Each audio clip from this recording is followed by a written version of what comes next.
The truth is uglier than Hollywood wants you to believe. In movies, a Wild West hero is a square-jawed man with a serene gaze and unerring aim. But the reality? The reality smells of cold sweat, urine, and the metallic stench of fresh blood on the floor of a mud hut. In 1884, a 19-year-old boy named Elfego Baca found himself surrounded by 80 heavily armed men. They fired 4,000 shots at him. 4,000. On paper, this sounds like a biblical miracle. But the brilliance of Elfego's star begins to fade when you realize he wasn't exactly the saint history portrayed him as. He was a cheeky young man driven by a colossal ego who decided to play God in a territory where the only law was the caliber of the weapon you carried. They say he survived because of a statuette of St. Anne. I say he survived because he was too stubborn to die and too clever to succumb to logic. But the price of becoming a myth in a single night is a debt that Baca's soul would spend the rest of its life trying to repay. Do you believe in miracles or just favorable shooting angles? Let's find out what really happened during those 33 hours of pure hell in Frisco. Imagine a place where the sun not only shines, it punishes. Upper San Francisco Plaza, Frisco, or simply Frick, in New Mexico. The year is 1884. The air there is thick, heavy with the smell of horse manure, cheap whiskey, and the silent resentment that simmers between two worlds. On one side, the Hispanic residents, trying to make a living in the land of their ancestors. On the other, the Texan Cowboys, rough men drunk on power and alcohol, who saw that town as their own personal playground. For the Texans, the life of a Mexican was worth less than a shot of gin. The sound that dominated the nights wasn't saloon music, but the sound of boots hitting wooden floorboards and the dry crackle of shots fired into the air to scare away anyone who crossed the path of these hired vigilantes. It was in this powder keg that Elfego Baca decided to light a match. He wasn't a sheriff, nor a deputy, nor even an officially recognized lawman. He was just a young man who had just acquired a star of correspondence and a dangerous desire to be respected. The ground of Frisco was covered in mud and sawdust, but that afternoon, what flowed down the ditches was the wounded pride of those who wouldn't take orders from a local boy. The irony of fate is cruel. Baca wanted to impose the law, but what he brought was absolute chaos. The legend that romanticized history books love to tell is almost too epic to be true. They say that Elfego Baca captured a Texan cowboy who was terrorizing the town, and in response, the criminal's army of friends, about 80 men, surrounded the small adobe cabin where Baca had taken refuge. During 33 hours, the world of Elfego Baca was reduced to 4 mud walls. The sound was deafening. Hollywood describes the siege as an orchestra of destruction. The constant crack of Winchester rifles, the whizzing of bullets cutting through the air, and the hateful screams coming from outside. It is said that the Texans became so frustrated that they tried to blow up the cabin, set fire to the roof, and even used a log as a battering ram. The classic image is of Baca alone in the dark, a revolver in each hand, moving like a ghost as bullets rained down.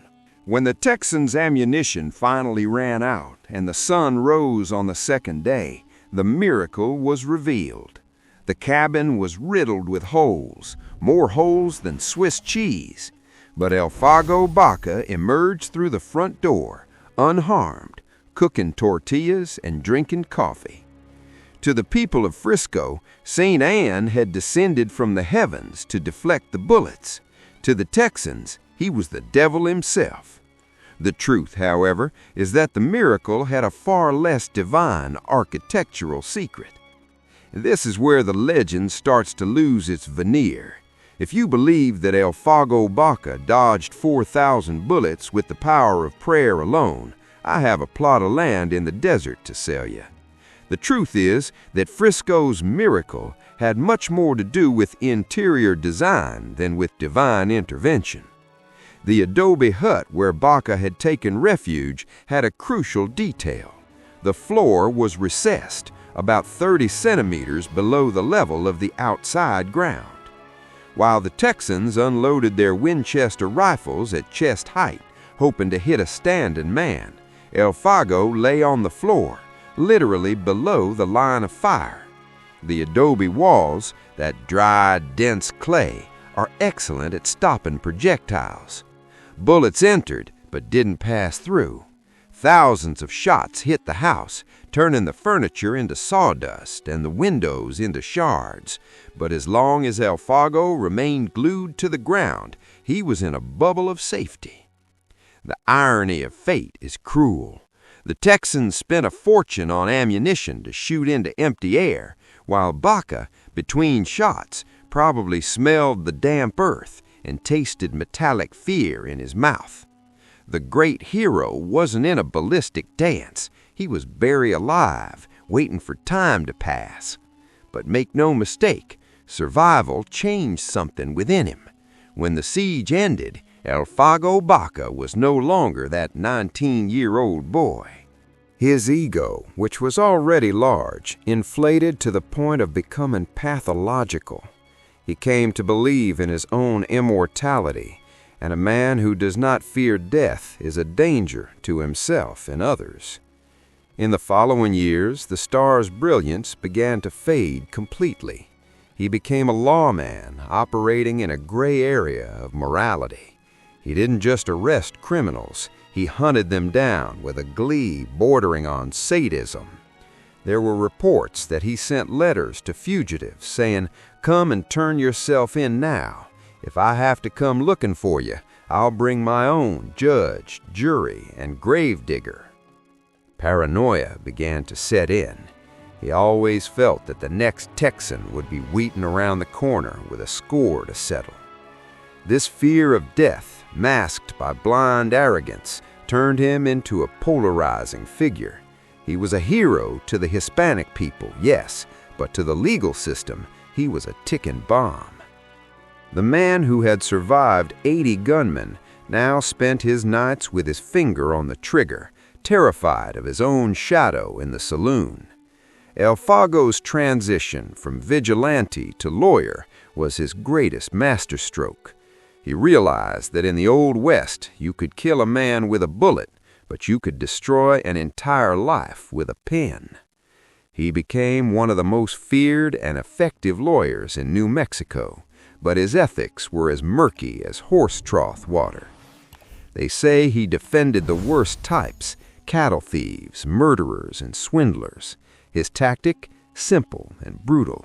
He used his legend as a man who doesn't die to intimidate witnesses and juries. If anyone dared to testify against his client, they received an icy stare from Baca that was worth 1,000 threats. Baca's hidden impact on American culture was the creation of the cool anti-hero archetype. He proved that justice on the frontier wasn't about what was right, but about who had the strongest narrative and the quickest gun should conversation fail. He didn't just want justice, he wanted control. The hero charade was complete. The man who began fighting against Texan oppressors ended his career making a living keeping criminals off the gallows. Elfego Baca died in bed at the age of 80 in 1945. For a man who lived through the siege of Frisco, reaching the atomic age is his true miracle. But what lesson remains amidst the mud and adobe?